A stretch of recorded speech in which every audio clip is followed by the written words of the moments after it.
Hola, hola, bienvenidos a Big Left. Viva Chile, viva Cristo Rey. Sobre Chile hoy día me acordaba, mientras trabajaba duramente, hoy día en la mañana, me acordaba de los soldados chilenos que murieron por agotamiento. Estaban persiguiendo a Cáceres en la sierra peruana, en la cordillera negra. Después pasaban a la cordillera blanca y entre medio, por toda esa meseta intermedia, y unos caminos que eran de precipicio, y persiguiendo a Cáceres. Cáceres huía, siempre huía y no podían agarrarlo. El tipo nunca daba cara, y en un momento determinado Cáceres vio que tenía una buena posición defensiva, se puso con su gente, y los chilenos venían tan agotados, acortando la distancia, que los que atacaron esa posición murieron, pero no murieron por balas peruanas, sino que murieron porque el corazón no les dio más, o sea, murieron de agotamiento. Y así estaba en la mañana, con un agotamiento total, haciendo campo. Avancé 2 metros de ancho por 10 de largo. Eso es lo que yo avancé, con un montón de raíces, de todo tipo de raíces, de chilcas, de murra, que le llaman aquí en el sur, que eso viene de los alemanes que no sabían pronunciar mora, entonces decían murra. Y me acordaba también de la colonización alemana, lo que cuesta hacer un campo. Los alemanes no tenían motosierra, no tenían tractores, no tenían nada de eso, y solamente cortaban a hacha con una sierra, unos árboles milenarios gigantes. Después tenían que ir socavando poco a poco las raíces de estos árboles milenarios, y con una yunta de bueyes sacar las raíces e ir generando campo para la ganadería. Pero eso no fue solamente el desafío que tuvieron mis antepasados, porque yo desciendo de ellos, sino que tuvieron también se encontraron con la picardía del chileno. Porque ¿qué pasó?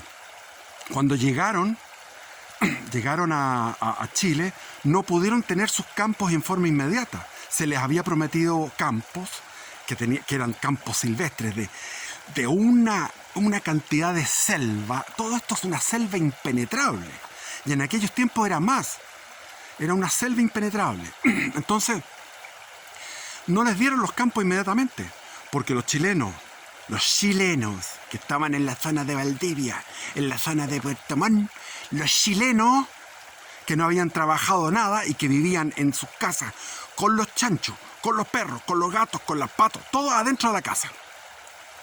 Ese era el sistema que tenían en Valdivia antes de llegar los alemanes. Entonces los dejaron en los fuertes, en el fuerte de Corral, en el fuerte de Niebla, en el fuerte de Mancera. Estaban ahí esperando que les dieran. ¿Por qué? Porque los chilenos lo que hicieron dijeron, como sabían que los alemanes venían, fueron a la notaría y dijeron: todo esto es mío, hasta la cordillera de los Andes. Cuando ellos tenían 2 metros cuadrados. No habían trabajado la tierra, o la habían trabajado lo justo para tener unos manzanos. Comían manzana, todo era manzano, lo dice Darwin. Todo era manzana. Y también sus huertos con, qué sé yo, lechuga, lo que les daba, lo que se da en esta zona mucho. En fin, de todo lo que se pueda dar. Entonces, en la notaría tuvieron que enfrentarse los funcionarios del gobierno de don Manuel Montt. Entre ellos, el principal era el famoso, el magnífico, que se me olvidó el nombre, por eso le estoy dando todos los apelativos, el que escribió el libro Recuerdos del Pasado. Pero por Dios se me olvidó el nombre, pero es muy importante leer ese libro. Ese libro te cuenta todo. Pérez Rosales. Pérez Rosales era de una familia encopetada, y cuenta en sus recuerdos del pasado cómo era la patria vieja. Ellos eran amigos de la familia de los Carrera, de todas las familias de los Rosas, etcétera, todas las familias encopetadas, y que eran de los Larraín, que todos los que eran partidarios de la independencia, porque la independencia fue un movimiento de pituco. El pueblo no entendía nada de la independencia, no sabía eso. Y él después de eso va a estudiar a Francia, en Francia, con un grupo de jóvenes, el año 28, por ahí, 1828, va a estudiar a Francia con, con otro grupo de jóvenes selectos. Y allá en Francia conoce a José de San Martín, que estaba exiliado en Francia. Francia estaba en Saint-Malo, pero fue a París a ver a todos estos jóvenes y cuenta que los peruanos, los jóvenes peruanos no querían nada con San Martín. Los jóvenes peruanos amaban la corona española y amaban el imperio español, entonces estaban enojados. Son las cosas que cuenta en Recuerdos del Pasado Vicente Pérez Rosales. Y después vuelve y se dedica a hacer matuteo, o sea, contrabando de ganado de Chile a Argentina y de Argentina a Chile, por la parte gruesa que es San Juan, o sea, desde de La Serena a San Juan, y de San Juan llegaban a un pueblo que se llamaba Chilecito. Hasta el día de hoy existe ese pueblo en Argentina. Traten de ubicarlo por Google, Chilecito. Y se llama Chilecito porque ahí se juntaban todos los chilenos. Entonces cuenta todo eso, todo lo que era pasar a Cuyo, que Cuyo había sido chileno, pero después los Borbones lo segregaron, lo tiraron a que se uniera con las Provincias Unidas del Reino de la Plata, con el Virreinato de la Plata, en aquellos tiempos. Y en aquellos tiempos también los cuyanos querían ser chilenos. Y se presentaron ante Portales y le dijeron: queremos ser chilenos porque Argentina está a la escoba. Ustedes tienen orden, nosotros necesitamos orden, disciplina, que no haya delincuencia, que se funcionen las instituciones, y ustedes sí lo hacen. Entonces, Portales, de una manera miope, realmente miope, rechazó esa oferta, que fue el momento, porque las cosas en la vida tienen un momento. Pasó la oportunidad, pasó el momento, perdiste. En ese momento teníamos la posibilidad de haber tenido Cuyo, y al tener Cuyo tenía la Patagonia, pero inmediatamente, porque Cuyo se desahoga hacia el sur, hacia la zona Pehuenche, hacia la zona Tehuelche. En aquellos tiempos se desahogaba hacia Bariloche. Bariloche era chileno, había sido fundado por colonos alemanes. Bueno, y me acordaba de los alemanes que tuvieron que esperar, porque el Estado tuvo que pagarle a todos estos pícaros chilenos. Tuvo que pagarle porque había un subterfugio legal de los cuales, de lo que se amarraron, se aferraron a eso para sacar dividendos. Entonces salió más caro de lo que era el traer a los colonos alemanes. El trabajo que significa. Entonces yo estoy en ese trabajo y digo: wow, asadón, pala, horqueta. La horqueta es impresionante. Metí con la horqueta 20 kilos de paja arriba de mi cabeza, iba con la horqueta, y la vacio en el montón que estoy haciendo, un montón que es así ahora, es tremendo montón. Y ahí de repente saltas de arriba, ¡pum!, un ratón gigante que había estado aquí arriba. Dije: no habrá meado el ratón, si mea me puedo morir. Bueno, son cosas que me pasan permanentemente, y ahora estoy también con problemas de tramitaciones, el país burocrático espantoso. No tengo internet, entonces tengo DirecTV y veo televisión, y ahí podría hablar horas de lo que veo en televisión. Mentiras, estupideces. Andaba la señora esta señora flaca, la Camila Vallejo, andaba feliz la Camila Vallejo, porque habían retrocedido las horas a 40 horas, como una gran conquista las 40 horas. Y yo les voy a decir una cosa.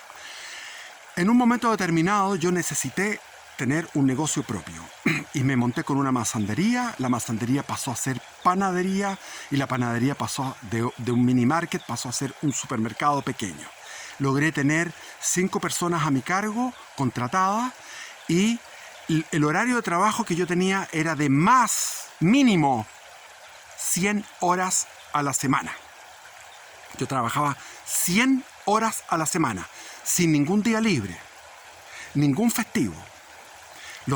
El día que más trabajaba, el día que más vendía, era para el 1 de noviembre, porque llegaba era un lugar de campo en Santa Juana, y llegaban del campo. La comuna de Santa Juana tenía 15.000 habitantes, 5.000 en la ciudad. Yo me fui a la población, hice un estudio de mercado, vi que había 2 panaderías y las 2 panaderías estaban en la zona más residencial, cerca de la plaza, y que las poblaciones nuevas, que eran poblaciones de gente que no había perdido, había vendido su única o media o 1, 2, 3, 4 hectáreas, las vendió a las forestales y se dedicaron a ser obreros de forestales y generaron una serie de poblaciones sobre un basural y al lado del cementerio. Entonces para el 1 de noviembre llegaban 10.000 personas más, que eran toda la población rural, y vendía cualquier cantidad. En aquellos tiempos 3 millones, 4 millones en el día. Llegaba la Coca-Cola, con la mitad del camión de la Coca-Cola era para mí, y la otra mitad para el resto del pueblo. Después llegaban los pollos, llegaban los aristías, los superpollos, olvídate, pero yo estaba metido en un sector de muchas viviendas concentradas, viviendas básicas, viviendas apelotonadas, digamos, con mucha población, y vendía, me acuerdo, en aquellos tiempos, en la década del 90, 600.000, me acuerdo de eso porque fue una cosa que 600.000 pesos a la semana en confites, nada más, sin considerar lo que eran queso, embutido, abarrotes, el pan, etc. Bueno, trabajaba más de 100 horas. Y eso quebró por mi culpa, nada más, porque el negocio estaba bueno. Y en un momento terminado estaba cesante y encontré un trabajo en sector financiero en Santiago, nada que ver, en Santiago, trabajando en tema de factoring. Y ahí empecé a trabajar 48 horas con terno y corbata y andaba por ejemplo, en la Panamericana Norte, iba a ver a los clientes o los posibles clientes a pie, porque no tenía auto, caminaba por unos lugares increíbles, con un calor, transpirando, y juntaba más de 48 horas porque a veces me demoraba en llegar, de ir a ver a los clientes, me demoraba en volver a mi casa. Por ejemplo, si yo estaba en Quilicura, me tocaba el taco de vuelta arriba de la micro, parado en la micro, después de haberme levantado a las 6 de la mañana, haber hecho gimnasia, deporte, meditación, mi desayuno, y vamos para adelante. No, la verdad no tomaba desayuno. Esa es la verdad, nunca tomaba desayuno, no tenía tiempo para el desayuno. Estaba ahí metiendo algo que no era verdad. Pero yo estaba feliz porque había pasado de 100 horas, más de 100, pero pongámosle 100, de 100 horas a 48, 50, más de 50, porque tenía que ver a los clientes, como les digo, Panamericana Norte, qué sé yo, distintos lugares, o sea, Macul, en cualquier lugar.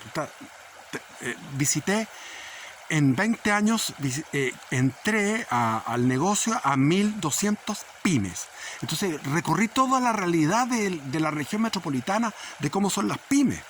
Las pymes, no las micropymes, como dicen las pymes, como que fue la cosa más chica. No, pymes de que venden, qué sé yo. Yo tenía en aquellos tiempos, los que vendieran de 15 millones para arriba. Entonces me tocaban de 30, de 60, de 100 millones, que vendían mensualmente 100 millones, fábricas en el fondo. Entonces, bueno, eso es para comentar que en realidad esto es una flojera tremenda. Esto se pasó. Acá en el campo no va a haber trabajadores del campo, porque si yo veo tractores, bueno, los vecinos que tienen tractores, y voy en la camioneta mirando por los caminos rurales, los que manejan los tractores son todos viejos, de mi edad para arriba, es decir, 65, 70, 75 años. No veo de 50. O puede haber por ahí algunos de 50, para no ser tan exagerado. Pero no hay jóvenes. No hay jóvenes que sigan el camino de los padres. ¿Qué van a hacer? Van a vender terrenos. Pero ahora viene una ley que les prohíbe vender terrenos, porque a veces se podía parcelar a media hectárea. Ahora viene una ley que va a... Una ley que yo la encuentro mala, porque la gente de Santiago quiere tener media hectárea en el campo. ¿Y es para qué? Para que no se vayan los terrenos agrícolas, se vayan a parcelas de agrado. Pero resulta que la parcela de agrado de media hectárea alcanza para casi todo el mundo. Pero ahora la van a poner en 3 hectáreas, con un proyecto productivo, ecológico, inclusivo y ¿cómo se llaman todas esas palabras? Se me olvida la palabra. Bueno, viendo la televisión me espanto. es horrible tener solamente televisión por cable. ¡Qué horror, qué mentira! Pero yo quería hablar de otro tema y me fui por otro lado. Les recomiendo el libro de Vicente Pérez Rosales, Recuerdos del Pasado. Él sigue contando, por ejemplo, que después de dedicarse al matuteo de ganadería, supo del descubrimiento de la mina de Chañarcillo entre Copiapó y Caldera. Por ahí estaba, no sé, alguien me puede aclarar dónde está Chañarcillo, porque la otra vez que fui a Copiapó había un pueblo Chañarcillo que estaba más para la cordillera, no sé. Yo tenía entendido por lo que leí en los libros cuando era joven, leí aquello, los libros de historia que estaban en esa zona. En todo caso, la mina de Chañarcillo era una montaña de plata y se fueron a trabajar ahí. Y después los mineros, él como minero, juntó plata, dinero, y se fue con otros mineros chilenos a California. A California. Porque habían descubierto lavaderos de oro en California, pero pepas de este tamaño. O sea, la primera pepa que se encontró era así. La primera pepa de oro, de este tamaño, así. ¡Wow! Y encontraron un montón. Yo no sé por qué los españoles que habían poblado, fundaron San Francisco, Los Ángeles, San Diego, todos esos lugares fueron fundados por españoles. No sé cómo no descubrieron. Llegaron los gringos, descubrieron eso. Entonces llegaron los chilenos como buenos mineros a trabajar aquello. Y cuenta tantas cosas divertidas de los chilenos. El valor del chileno antiguo, el valor que tenían. Como mineros empezaron a despertar envidia en los gringos, porque llegaban los gringos unos tremendos tipos así. Estos recuerdos del pasado de Vicente Pérez Rosales. Llegaban unos tremendos anglosajones a buscar, y los chilenitos se llenaban de pepas de oro. Después llegaron las primeras prostitutas en un barco. Resulta que el barco se iba acercando al muelle en San Francisco, se iba acercando al muelle, y no sé si era San Francisco, no, creo que era un puerto de aquellos de California. Y ¿quiénes estaban en el muelle? Los chilenos, en primer lugar, con saquitos de este tamaño, puñados de oro, y lo tiraban para decir: yo doy primero con la ramera, primero yo. Dije, eso es lo más chileno que hay. Cuando leí el libro, pues cuando yo trabajé de pescador, que era un trabajo durísimo. ¿Y cómo lo compensa el chileno? Con harto trago, harta marihuana y con putas. Y los que trabajaban en las plataformas de petróleo en el Mar del Norte, que eran amigos míos, pescadores amigos míos que habían recorrido los 7 mares, habían sido marineros mercantes, y los tipos se habían dedicado a trabajar colgados como una especie de hamacas, colgados en una hamaca desde la plataforma hacia los tubos gigantes, abajo el mar embravecido con las olas en el Mar del Norte, con tempestad y todo, ellos arreglando cosas ahí, y ganaban un montón de plata. ¿Y qué hacían con esa plata estos chilenitos? Se iban a Suecia y lo gastaban en putas rubias. ¿Qué jugada? Yo lo encuentro de loco, son suicidas chilenos. Bueno, en esa época sí. Y los norteamericanos, los anglosajones, estaban acostumbrados que habían vencido a los mexicanos. Los mexicanos andaban así humildes, mansedumbre. Todo había sido conquistado después de la guerra que tuvieron con México. Entonces, todo eso había sido mexicano, pero los mexicanos andaban suaves. Y todos los demás que había de Hispanoamérica eran suaves y humildes con los anglosajones, menos los chilenos, que los miraban así, mirando para arriba, porque los anglosajones más altos. Entonces, los anglosajones dijeron esto. No decían concha su madre: estos hijos de la grandísima puta, los vamos a ir a atacar. Y se fueron a atacar por sorpresa, mientras los chilenos estaban en su campamento, los mineros chilenos, haciendo asados, tomando copete, qué sé yo, y de repente, ¡wow!, ahí irrumpen estos gringos a matarlos prácticamente. O sea, sacarle la cresta, a matarlos. Y los chilenos sacaron sus cuchillos y les ganaron.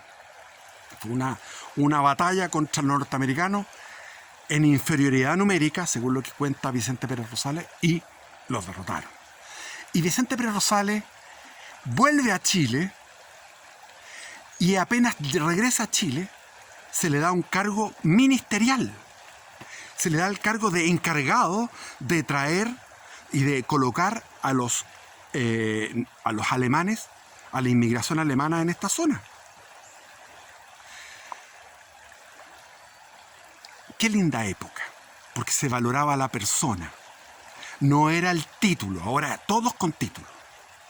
Todo es titulitis. En aquellos tiempos, el socio de Portales, que fue ministro de Hacienda, lo hizo estupendamente bien. Y ese, se me olvida el nombre, Rengifo, ¿cómo se llamaba? Ay, se me olvidan los nombres. Bueno, el ministro de Hacienda en la época de Portales, era amigo de Portales, había hecho negocios navieros con Perú, y igual que Portales le fue pésimo. O sea, Portales había tenido mal resultado en sus negocios. El ministro de Hacienda también, y sin embargo, en el ejercicio público fueron estupendos. Ese ministro de Hacienda recuperó la economía chilena y le dio superávit y ahorro y pagó las deudas. Y aquí ven a Vicente Pérez Rosales, lo conocen porque era de la casta de la aristocracia, y le dicen: mira, encárgate tú de esto. ¿Por qué tú te encargas de eso? Porque tú tienes aventura, tú tienes calle. Tú vas a saber tratar estos problemas. Claro, llegó al lago Yanquihue porque él quería ver dónde podía asentarse una población. Y se fue con un indio. Un indio huilliche. Llegaron a la zona que ahora es Puerto Octay. Todo eso eran bosques milenarios, gigantescos. Y ahí hicieron una balsa con una sábana, una tela para que el viento los llevara. Buscaron el viento norte para poder avanzar. Y se desató un temporal. Llegaron a la zona del volcán Osorno. Y subió el volcán Osorno hasta una altura, y desde esa altura miró y dijo: wow, ahí está ideal para hacer un puerto, lo que es ahora Puerto Varas. Y miró desde ahí, se vio el mar, el seno de Reloncaví, y dijo: increíble, allá está el mar. O sea, si tengo un puerto que se llama Puerto Varas, que él mismo lo denominó Puerto Varas, que mira hacia el lago, que es el lago más grande que hay en Chile y uno de los más grandes de Latinoamérica, el lago Yanquihue. El mar de Betsaida, el mar de Tiberíades, el lago de Galilea, es más chico, es como el lago Ranco, un poco más grande que el lago Ranco, pero esto es inmenso. No, habría que verlo. Googleen el mar de Tiberíades, donde Jesús, donde fue todo lo que pasó con los apóstoles. Eso es como el lago Ranco, más o menos. Y esto era más grande. Entonces vio casi desde la cima, no alcanzó a llegar a la cima, casi a la cima, en la ladera más alta de este volcán Osorno, vio el estuario de Reloncaví, donde está Ralún, donde está Cochamó, vio el seno de Reloncaví, con todas sus islas, lo que es ahora Calbuco, todas esas islas, y vio el lago. Y dijo: esto se pasó, aquí hay dos puertos, el Puerto Montt y el Puerto Varas. Bueno, yo iba a hablar de otra cosa. Quería hablar de los fascistas. Los fascistas. Los fascistas se les dice que es como un insulto, y a mí me da risa. Me da risa porque yo me crié en un hogar fascista. Y el hogar fascista es cueve. Mi padre, un tipo que se levantaba, yo lo escuchaba teclear la máquina de escribir hasta que me dormía, y en la mañana lo escuchaba de nuevo. Se levantaba tempranísimo a las 6 de la mañana, trabajaba el campo, que teníamos un campo en Las Condes, Camilo Larrañán, su biblioteca de 7.000 volúmenes, él siempre leyendo. Llegaban seres muy, muy interesantes, todos fascistas, unos fascistas fantásticos. Yo tengo los mejores recuerdos de los fascistas, y ahora es un insulto. Ay, el famoso, mi padre tenía el mejor amigo que tenía, que también era amigo de Miguel Serrano. Ay, esta mente que se me van los nombres. Ya me va a llegar. El tipo, eran aguerridos. varias veces preso. Una vez salió preso disfrazado de mujer, cruzaba la cordillera varias veces, ida y vuelta.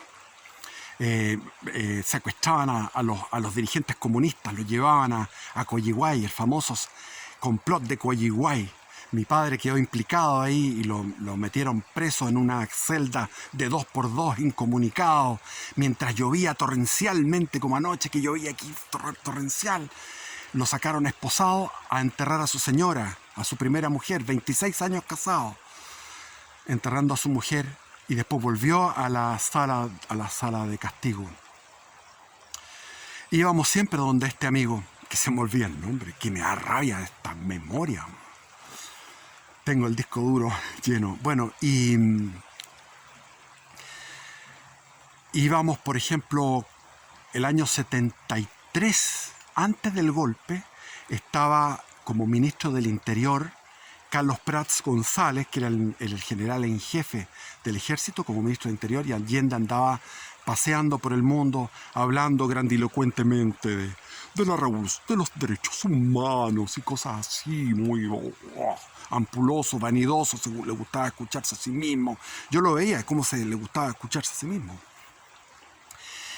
Y en ese momento aprovechó Carlos Prats de liberar a los que habían estado en el complot de Schneider, que era Roberto Biomarambio y el amigo que estaba en la cárcel pública. Entonces lo fuimos a ver en la cárcel pública, que estaba donde está el cuartel de investigaciones, detrás a un costado, detrás de lo que es ahora la estación de trenes Mapocho. Y ¿cómo se llamaba por la cresta? Porque me da rabia que la memoria me falle. Me da mucha rabia, decía un personaje de toda mi infancia. Y lo fuimos a ver, me acuerdo, de una virilidad al tipo, el fascista de una virilidad, de un arrojo. Eran tan osados. Después, cuando fuimos a la penitenciaría, salió Roberto Bió y llegaron oficialidad. Eran tenientes. Deben haber llegado unos 10 tenientes. Yo era chico, tenía 12 años. Mi padre me llevaba a esos lugares porque él me educaba para que yo fuera un fascista y fuera presidente de la República en nombre del nacionalismo chileno. Algún día les voy a leer el programa del Movimiento Nacionalista de Chile. Precioso. El programa del Movimiento Nacionalista de Chile. Precioso. Entonces,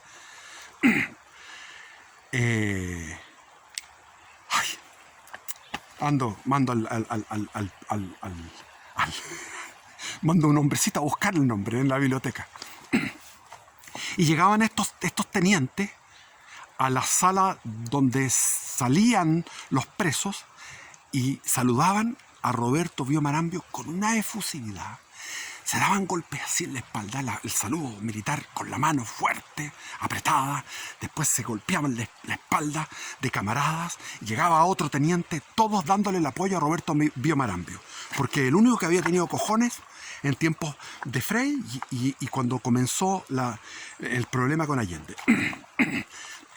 Y ahí mi padre me comenta, cuando nos vamos en el auto a la casa, me dice, estos son oficialidad que está dispuesta a morir por Chile. Oficialidad que está dispuesta a morir por Chile. Y me acordaba hoy día, con el agotamiento que estaba trabajando, con el asadón, no solamente de los alemanes, sino que me acordaba de esos soldados que lucharon en la sierra peruana, los batallones olvidados, donde se habla del combate de Sangra, que el combate de Sangra fue extraordinario, porque el combate de Sangra no es famoso porque no murieron todos, porque llegaron a rescatarlos, pero estaban dispuestos a morir todos. Estaban rodeados por fuerzas superiores, pero muy superiores, y disparaban en una ventana. Después estaban en una casa de hacienda, disparaban en una ventana, después corrían a disparar a la otra ventana para sumar el número, y en la noche los peruanos que estaban rodeando le decían, ríndanse, que los tenemos liquidados, les vamos a perdonar la vida, ríndanse. Y esto, el capitán que estaba a cargo, se me olvida el nombre, le decía, riámonos para desalentarnos. Hueones, concha de su madre, ja, ja, ja, ja. ¿Cómo puedes tú reírte? ¿Qué coraje tienes que tener para poder reírte en una situación en la que tú estás acosado por fuerzas superiores en la noche? Te quedan pocas balas y tienes que sonreírte. ¿Cómo puedes? Y no era risa simulada, era una risa de verdad. O sea, eso es valentía, valor. ¿Dónde quedó aquello? Los soldados morían de agotamiento, persiguiendo a Cáceres. Pues Cáceres huía, lo único que hacía todos esos años, huyó. Y cuando salió vencido en Huamachuco fue simplemente porque no pudo huir. Porque Patricio Lynch se dio cuenta del movimiento de Cáceres y mandó una expedición por mar que iba avanzando y había una guerrilla peruana que vio que venían los chilenos ahí. Vio que venían los chilenos. Entonces los vigilaron, dijeron, y entonces lo que hizo se me olvida, el que comandaba, el que se hizo cargo de la victoria de Huamachuco. Lo que hizo él fue prendía las fogatas, dejarlas engañar. Pasaron por un desfiladero y engañaron a esta guerrilla peruana que estaba para reportar cuándo iban a salir los chilenos de ahí. Entonces reportaron, los chilenos, viene un ejército chileno, pequeño, era un pequeño ejército, pero que está acampando. Esa era la noticia. Pero resulta que en la mañana se dan cuenta que el campamento estaba vacío, porque se fueron por un desfiladero. Y llegaron a Huamachuco y le cerraron el camino a Cáceres. Y derrotaron a Cáceres y Cáceres salió huyendo. Y después hizo una guerra civil, después fue presidente y siempre huía. Y en un momento en que estaba huyendo, encontró buenas posiciones, se tomó unas posiciones defensivas inexpugnables en medio de la sierra con unos caminos que eran precipicios y los soldados chilenos andaban con hojota o a pata pelada, durmiendo en la noche con un frío espantoso, bajo cero, amontonados, uno con el otro, hacían montones de soldados para poder darse calor. Comiendo mula.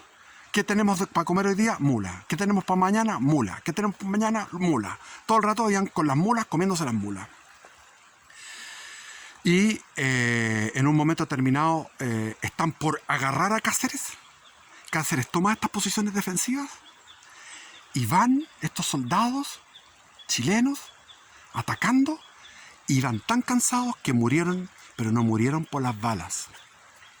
Murieron porque el corazón no les dio más. El corazón no les dio más. Y ahí quedaron botados.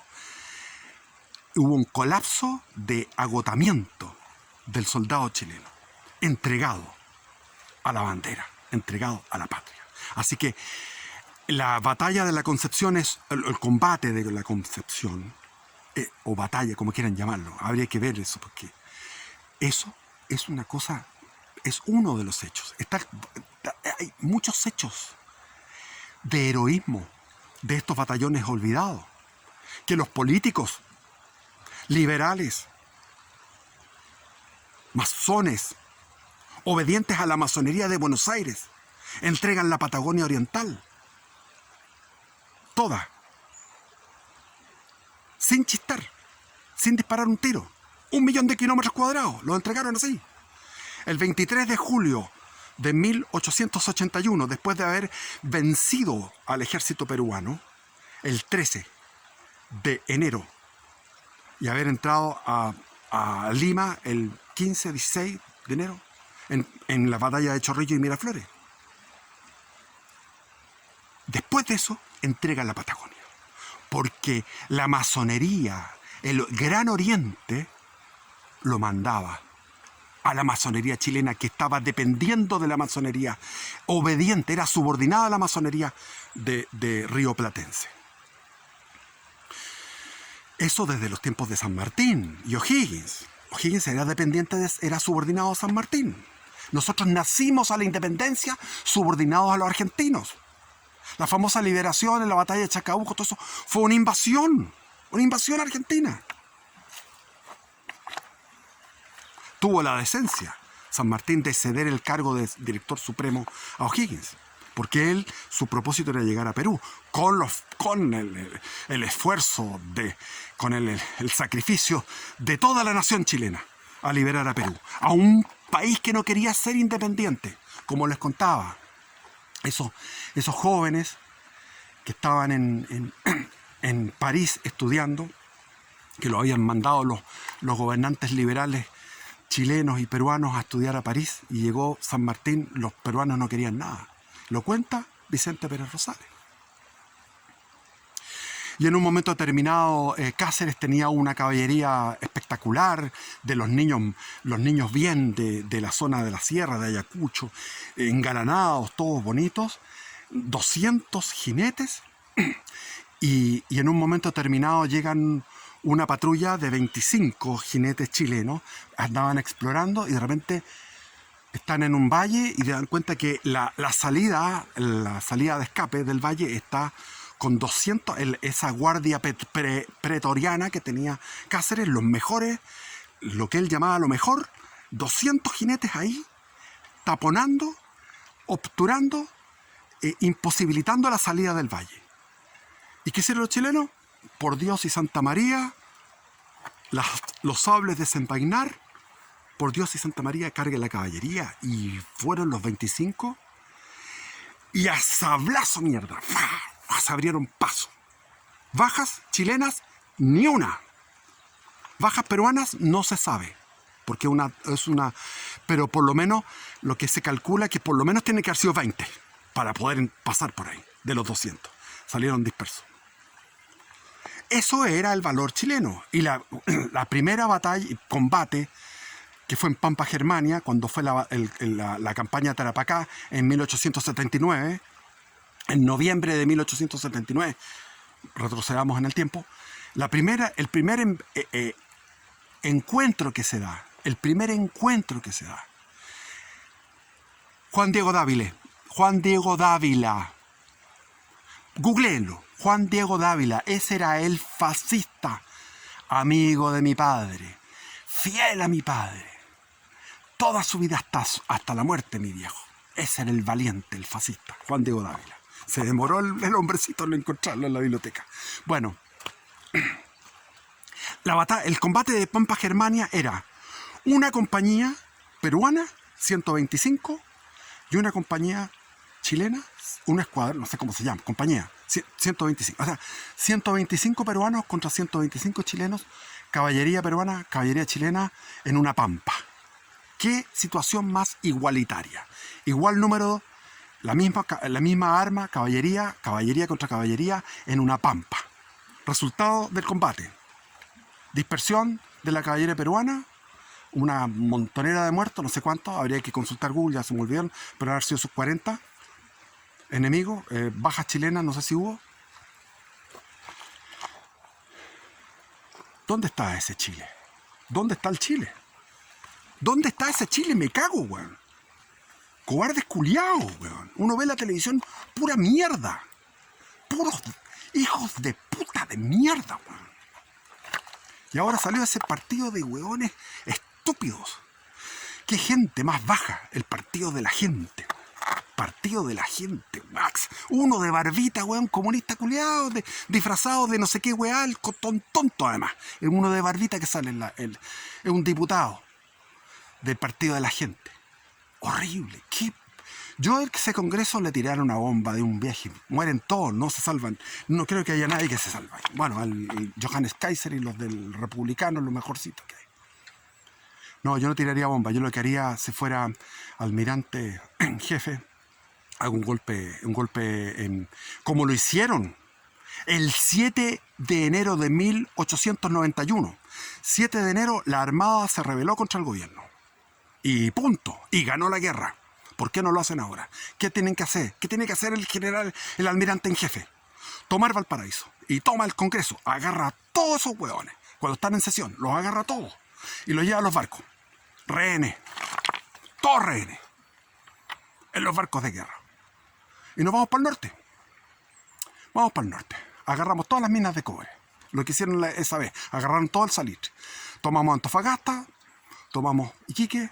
La Armada tiene unos cohetes que pueden ir a, no sé, 100 kilómetros, 200 kilómetros, así que se pueden echar un regimiento fácilmente. La Armada puede dar vuelta a la situación. ¿Por qué no lo hacen? ¿Cómo eso que retiraron la estatua de Merino? ¿Qué es eso?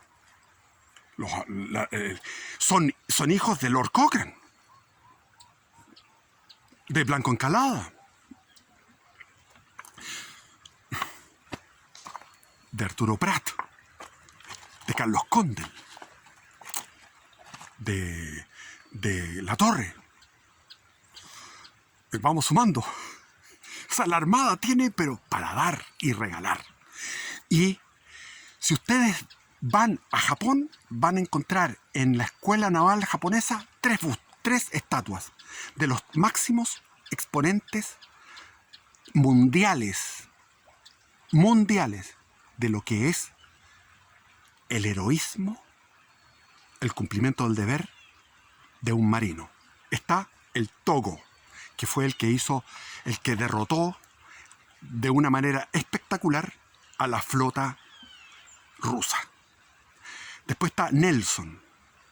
Espero que cada uno, en la arenga de Nelson, espero que cada uno cumpla con su deber. En Trafalgar, que se puso su escuadra a Sotavento y se fue y partió en dos a la escuadra española y francesa. Y murió en ese hecho bélico. Bueno, de Nelson se puede hablar varios videos. Del Togo también, me imagino, yo lo conozco poco. He visto lo que fue esa batalla extraordinaria. O sea, el triunfo ya vino con otras batallas antes en Puerto Arturo, cuando tomaron Puerto Arturo los japoneses y vencieron al gran imperio de los zares, al imperio ruso, que estaba expandiéndose por Manchuria, en el mar de la China. Entonces, y el tercero es nuestro héroe, Arturo Prat. Porque Arturo Prat es el ideal del Bushido, el ideal del shintoísmo, los valores que tiene, incluido, aparte de todos los valores, porque era abogado, había estudiado, o sea, Prat no se hizo gratuitamente. El tipo, un héroe no se hace en un día, un héroe se forja. Arturo Prat tuvo que estudiar para leyes mientras ejercía como oficial y mientras era profesor de la escuela naval. Y no había presupuesto para tener un edificio para la escuela naval. La escuela naval era la Esmeralda.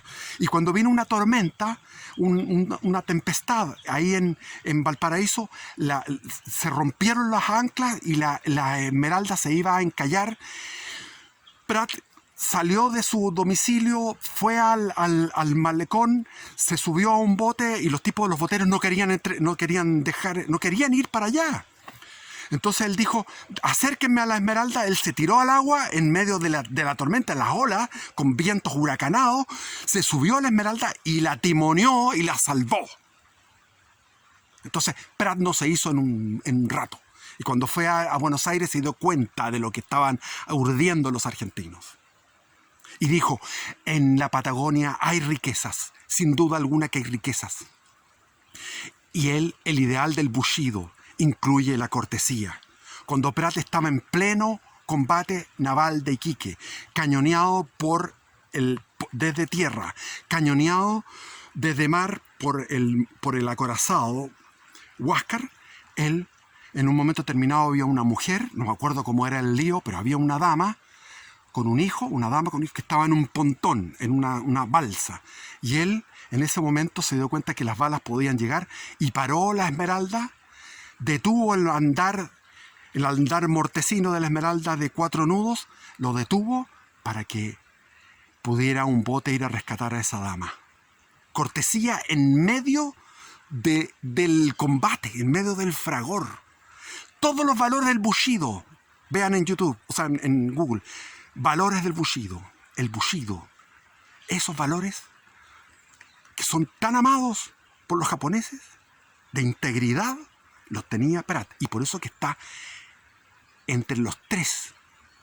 Uno japonés, uno británico y uno chileno. Arturo Prat, en Japón. Así fue, y así es. Bendiciones. ¡Viva Chile, mierda! ¡Viva Cristo Rey!